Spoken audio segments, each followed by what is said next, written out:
Fala pessoal do nono ano, tudo bem com vocês?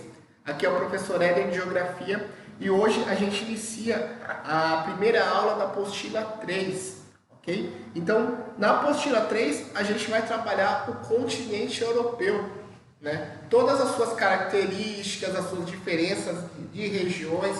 Então a gente vai trabalhar a Europa, né, sobre esses aspectos geográficos que precisam ser destacados, né? Então aqui tem um mapa do continente europeu, vocês conseguem visualizar esse mapa também na página 4 da apostila de vocês, né? Então a gente vai entender a Europa, os seus países, a sua divisão política, o grau de desenvolvimento dos países, tanto da Europa Ocidental quanto a Europa Oriental, qual é a diferença entre esses países, se a Europa pode ou não ser considerada um continente de fato, né? Haja visto que ela tem essa ligação geográfica com a Ásia também. Então a gente vai entender um pouco esse continente durante esse bimestre e durante todo o período que a gente estiver trabalhando a apostila 2, ok? Então, vamos lá, apostila 3 melhor, né? Então vamos lá para a página 3, capítulo 7,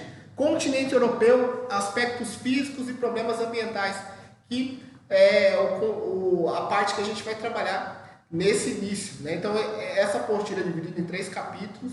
O capítulo 8 ele vai trabalhar a Europa dos países ocidentais, né? Os países mais desenvolvidos, e no capítulo 9 são as nações do leste europeu, né? As nações que se dissolveram da antiga União Soviética, né? E que sofrem uma interferência maior da Rússia do que das potências ocidentais. Ok? Então, ainda pensando nisso, tem 3 parágrafos que eu quero destacar para vocês que são interessantes para a gente refletir sobre o continente europeu. Então, vamos lá. Pensando bem, se observarmos o mapa mundi, podemos constatar que a Europa está ligada à Ásia de maneira contínua, tal qual uma grande península. Então, do ponto de vista físico, a Europa não é um continente. Fisicamente, Europa e Ásia formam a Eurásia, né? Aqui tem um mapa da Europa. Mas se eu trouxesse um mapa maior aqui para vocês, por exemplo, o mapa mundi, a gente ia perceber o quê? Que a Europa ela está totalmente ligada à Ásia. Diferente da América, diferente da África, que tem uma linha divisória geográfica que de outros continentes, tipo um oceano ou mar, a Europa não, né? Aqui tem as nações da Europa, né, que tem de Portugal, Espanha, França, aqui no mar Mediterrâneo, a Itália. Daí depois, próximo do mar Adriático, aqui vai ter Hungria, Romênia, Croácia, Alemanha, né? Aqui nas ilhas vão ter a Grã-Bretanha, né, que é formada pela Inglaterra, Escócia e Irlanda, depois a República da Irlanda, os países aqui do mar da Noruega, né, por exemplo, Noruega, Suécia, Finlândia, né? E a Rússia, né, junto com os países dos Balcãs aqui também que merecem destaque, Letônia, Lituânia e Estônia. E a Rússia? Por que eu dou um destaque maior para a Rússia? Se a gente observar nesse mapa aqui, só parte da Rússia está inserida na Europa. Mais ou menos 1/4 da Rússia. Os outros 3/4 fazem parte da Ásia, né? Então, a Rússia é um país bicontinental. Ele faz parte da Europa, a menor parte, e a maior parte faz parte da Ásia, né? Então, sob o aspecto físico, a Europa não pode ser considerada um continente, né? Porque ela faz parte em conjunto com a Ásia. Então, o nome correto, sob o aspecto físico, tá, pessoal, seria Eurásia. Mas nem só sobre o aspecto físico, geográfico, é levado em consideração quando a gente se fala do continente. Outros motivos que também são levados em consideração são as questões de costumes, as questões culturais, religiosas. Nesse caso, Europa e Ásia se diferenciam totalmente. Então, olha aí no segundo parágrafo. Porém, quando estudamos os povos, os costumes e as religiões, percebemos diferenças.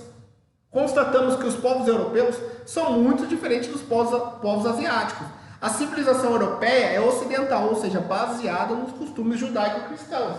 Então, aqui de Portugal até essa área aqui da Europa, Itália, Alemanha, França, né?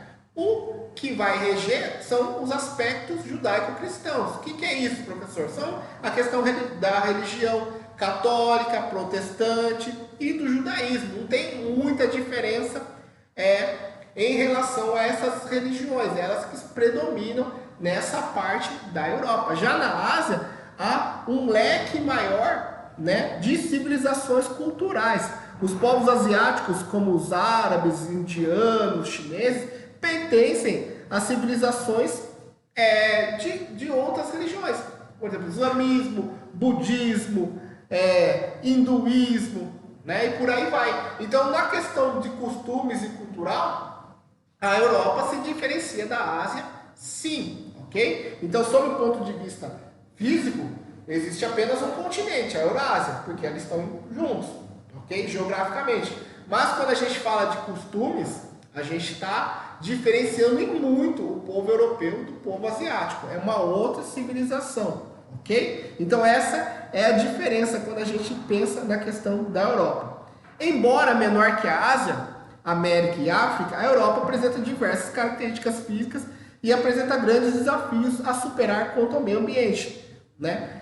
Bom, apesar da Europa ser um continente pequeno, assim, né, pela extensão territorial dos países, ela vai ter uma importância gigantesca no mundo. A civilização ocidental, ela se inicia na Europa, né? A influência da Europa se deu muito forte na colonização americana, haja vista que foram os portugueses que colonizaram a América, né? Os ingleses lá nos Estados Unidos, os portugueses no Brasil, os espanhóis na América Latina como um todo. Então, foi essa civilização europeia que colonizou culturalmente, geograficamente, economicamente a América e também o continente africano em outro momento histórico, ok? Então, apesar dessa característica geográfica dos países europeus, eles têm uma forte influência no mundo. Ainda possuem, né? Principalmente a Alemanha, a França, a Inglaterra, tem uma grande influência econômica e política no mundo. Então vai ser esse continente que nós vamos trabalhar na apostila 3. No primeiro momento a gente vai falar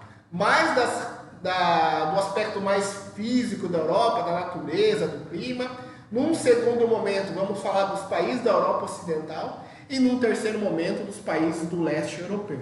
Tá certo, nono ano? Então, a primeira aula eu vou deixar para vocês duas questões para vocês responderem, né? A questão 1 e 2 na página 4. Então, do ponto de vista físico, a Europa pode ser considerada um continente? Né? Vocês vão responder e justificar. E a questão 2, que critério é utilizado para separarmos a Europa e a Ásia? Explique. Então, tem aí nesse primeiro texto, aí tem a explicação certinha para vocês se basearem e responderem as questões 1 e a questão 2. Tá certo, nono ano? Então a gente encerra por aqui. Mandem as atividades no grupo, né? O nono ano da Maristela, da Dona Isabel, tá me devendo algumas coisas aí, então mandem, enviem, da Domingos também, ok? Enviem no grupo e eu vou avaliando as atividades de vocês. Tá certo? É isso e até a próxima.